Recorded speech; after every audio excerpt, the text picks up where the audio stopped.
Il est 8h, très bon réveil. Et votre matinale info, c'est jusqu'à 9h avec Pierre de Villeneuve. Et le journal de 8h, c'est avec David Doucan. Bonjour David. Bonjour Pierre, bonjour à tous. 3 titres à la une. Ce n'est pas forcément le bon moment pour bouleverser les habitudes fiscales de nos concitoyens, mais c'est comme ça. Le prélèvement à la source soulève toujours beaucoup d'interrogations. Europe 1 répond à toutes vos questions dès le début de ce journal. Le gouvernement l'accuse d'être un factieux, mais Jean-Luc Mélenchon l'adore. Éric Drouet, le leader des Insoumis, dit être fasciné par cette figure des Gilets jaunes. Nous vous racontons tout cela dans un instant. Et puis nous vous parlerons d'un champion du monde qui s'épanouit à Manchester United. Paul Pogba est le plus heureux des hommes depuis le départ de José Mourinho. Europe 1. 17 déplacements pendant le mois de janvier. Le ministre du Budget vit l'entrée en vigueur du prélèvement à la source comme une campagne électorale. Il s'agit de convaincre que tout va bien se passer. Gérald Darmanin commence son tour de France des centres des impôts aujourd'hui à Amiens. Et cet effort de pédagogie ne sera pas inutile. Écoutez ces quelques impressions recueillies par Marion Jordt pour Europe 1. C'est très flou encore. Quand on va faire notre déclaration au mois de mai, on va déclarer les revenus de l'année d'avant. Mais moi, en 2018, j'avais ma fille. Donc, qu'est-ce qui va compter, en fait? Est-ce que vous connaissez votre taux d'imposition? Du tout. Je crois que je suis à une part et demie. Ouais. C'est pas trop évident, non. Le crédit d'impôt, jusqu'à maintenant, on déclarait la somme, puis on déduisait. Maintenant, tous les mois, je ne sais pas comment ça se passait. Voilà, qui illustre bien le flou, d'ailleurs le mot a été prononcé, dans lequel peut plonger ce prélèvement à la source. Europe 1 va ce matin essayer de répondre aux questions que vous vous posez. Pour cela, nous avons fait venir notre expert, Olivier Samin, bonjour. Bonjour David. Première question pour vous Olivier, le taux d'imposition, on vient de l'entendre, c'est loin d'être clair pour tout le monde. Il y a même ce monsieur qui confondait par exemple le taux et le nombre de parts. Alors allez-y, expliquez-nous. Alors ce qui est important, c'est le taux, puisque c'est lui, le taux de prélèvement qui va définir le montant de la retenue qui va être faite chaque mois sur votre salaire, votre pension de retraite ou votre allocation chômage. Ce taux, c'est l'administration fiscale qui l'a calculé sur la base de la déclaration de revenus que vous avez faite au printemps dernier. Cette déclaration d'ailleurs, vous continuerez à la faire tous les ans pour permettre l'établissement de votre impôt sur le revenu, car, mettons les points sur les i, la réforme, c'est celle de la perception de l'impôt, pas celle du calcul de l'impôt. Le calcul, lui, ne change pas. Mais alors Olivier, ce taux d'imposition peut-il évoluer si la situation du contribuable change? Alors déjà, le montant de l'impôt s'adaptera aux variations de votre revenu, puisque le taux est un pourcentage de votre revenu. Mais en plus, oui, si votre famille s'agrandit ou si votre revenu baisse, par exemple au moment de votre passage à la retraite, vous pouvez demander à l'administration fiscale de réduire votre taux de prélèvement en cours d'année. C'est l'un des grands avantages de cette réforme. Votre imposition s'applique en temps réel et non plus avec une année de décalage. Elle colle donc mieux à votre situation du moment. Et alors, concernant les crédits d'impôt, on en a entendu parler dans notre reportage auprès de nos contribuables. Si on bénéficie par exemple d'un crédit d'impôt parce qu'on a un employé à domicile, comment est-ce que cela va se passer?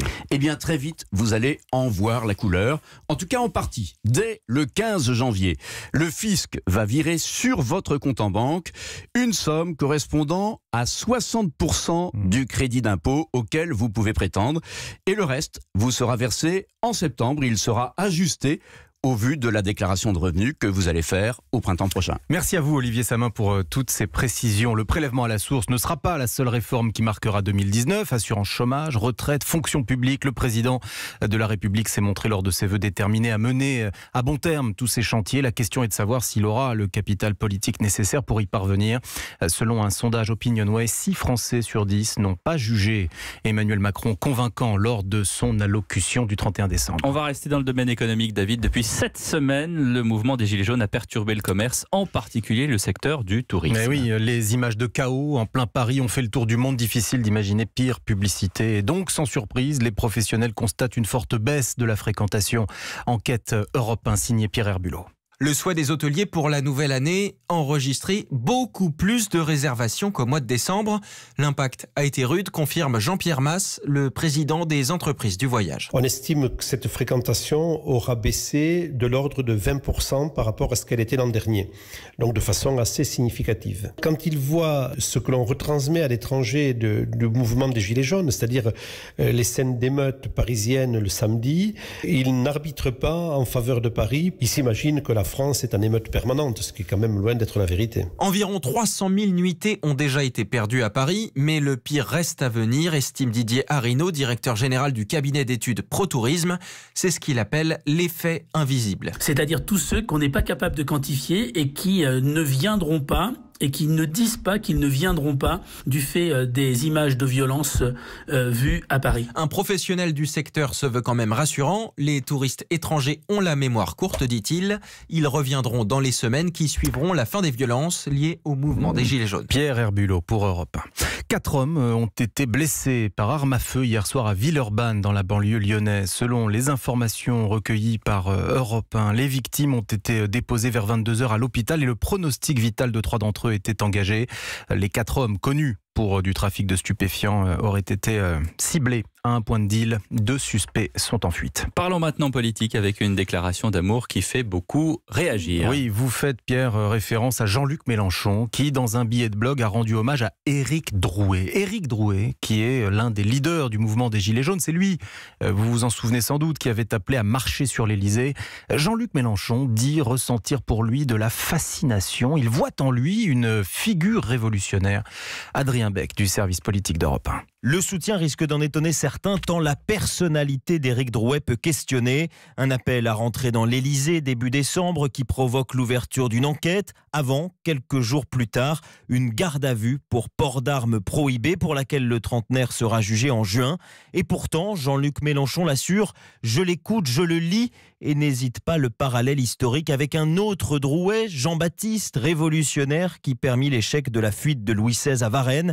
C'était en 1791. Puisse cette année être la vôtre. Merci Monsieur Drouet, conclut Jean-Luc Mélenchon, à l'intention de celui dont les vidéos sur Facebook sont vues des dizaines de milliers de fois. À la France Insoumise, on ne se bouscule pas pour réagir à cet hommage qui a tout d'une stratégie venant du leader de la France Insoumise. Manière pour lui d'essayer de ne pas se laisser déborder dans son propre parti où le député François Ruffin a su, depuis le début du mouvement, capter l'adhésion des Gilets jaunes. Adrien Beck du service politique d'Europe 1. Il a fait anormalement doux en ce mois de janvier et décembre, conséquence directe du dérèglement climatique. Oui, et on assiste à une mobilisation assez impressionnante sur Internet. Une pétition a été lancée par 4 ONG pour soutenir l'idée d'attaquer l'État français en justice pour inaction face à la crise climatique. Cette pétition frôle les 2 millions de signatures. Laure d'Autriche. Aucune pétition en ligne n'a eu un tel succès. Dans les bureaux où l'on comptabilise le nombre de signatures, 3 informaticiens vérifient qu'il n'y a pas de fraude et avec près de 2 millions de soutiens, les ONG se sentent pousser des ailes. Elles qui veulent attaquer l'État devant les tribunaux pour son manque d'engagement sur le sujet de l'environnement. À Paris, les ONG travaillent même avec des juristes aux Pays-Bas qui ont réussi là-bas à faire condamner l'État pour inaction face au réchauffement climatique. Le succès de cette pétition aujourd'hui nous renforce, dit Jean-François Julliard de Greenpeace. Ça nous aide notamment dans nos discussions vis-à-vis du gouvernement. Aujourd'hui, le gouvernement ne peut pas faire la sourde oreille. Nous, on n'a pas fixé d'objectif à l'État. C'est l'État qui s'est fixé des objectifs. Par exemple, de réduire de 20% les émissions de gaz à effet de serre à l'horizon 2020. Et on n'y est pas. D'atteindre 23% d'énergie renouvelable à l'horizon 2020, là aussi, on en est à peine à 16%. Donc ça veut dire que l'État est en incapacité d'atteindre les objectifs qu'il s'est lui-même fixés. L'autre espoir des ONG face au succès de cette pétition, c'est de donner un nouveau souffle aux marches pour le climat et rassembler le plus grand nombre, notamment lors de la prochaine marche qui aura lieu le 27 janvier. Laure d'Autriche pour Europe 1. Et j'ajoute que les représentants de ces 4 ONG, dont Greenpeace, Oxfam et la Fondation pour la Nature et l'Homme, seront reçus dans les prochains jours par le ministre de la Transition écologique, François de Rugy. Europe 1 est de 8h08. Le Brésil a depuis hier un nouveau président. L'ancien militaire d'extrême droite Jair Bolsonaro a été investi. Il a promis dans son discours, je cite, de rétablir l'ordre, de sortir son pays de de l'idéologie de gauche et du politiquement correct. Et on y revient juste après ce journal avec Jean-Sébastien Soldaini. Concluons, mon cher David, et ça vous ressemble, par du football. Oui, nous avons eu envie de prendre des nouvelles de l'un de nos champions du monde. Paul Pogba est un homme heureux. Il joue à Manchester United, vous le savez sans doute. L'entraîneur José Mourinho a été limogé mi-décembre et cela a été pour ce bon Paul Pogba une libération. Paul Pogba qui ne cachait pas son inimitié pour l'ancien coach Simon Rubin. Depuis le départ de Mourinho, Paul Pogba revit. En 2 semaines, il a joué 3 matchs, marqué 4 buts et délivré 2 passes décisives. Sur le terrain, le champion du monde français rayonne. Lui qui végétait dans l'effectif, mis sous cloche par José Mourinho, est redevenu éclatant. Et pour Giroud, la raison de la métamorphose est claire. Paul Pogba avait juste besoin d'être aimé par son coach. Et notre consultant dresse un parallèle avec Eric Cantona. Des caractères très forts, mais qui ont besoin d'être rassurés. Ils ont besoin d'être aimés. Eric Cantona, on l'a aimé pendant 7 ans à Auxerre. Je peux vous dire que le manager de Manchester United est venu me voir pour me demander la recette pour qu'il ait un bon rendement avant de le prendre à Leeds. Et qu'est-ce que vous avez dit alors Je lui ai dit, aimez-le. Aimez-le, un conseil simple mais de toute évidence, c'était bien d'un manque d'amour, de reconnaissance dont souffrait le joueur français. Le nouveau coach, ancien joueur du club, l'a bien compris. Il a redonné à Pogba de la responsabilité, lui a fait comprendre qu'il était irremplaçable, il n'en fallait pas plus. Et ce soir, Manchester se déplace à Newcastle pour l'acte 4 de sa résurrection à 1 mois et demi d'un 8e de finale épique face au PSG. Simon Rubin du service des sports d'Europe 1. Je précise que le nouveau coach, ancien joueur du club, est Ole Gunnar Solskjaer, qui a été nommé le 19 décembre dernier. Et notez que mardi prochain, le sélectionneur des Bleus, Didier Deschamps, sera l'invité exceptionnel d'Europe 1. À cette occasion, Europe 1 vous invite à vous inscrire pour participer à cette grande émission. Rendez-vous sur notre site europe1.fr dans la rubrique Club Europe 1. Merci, c'était le journal de David Doucan.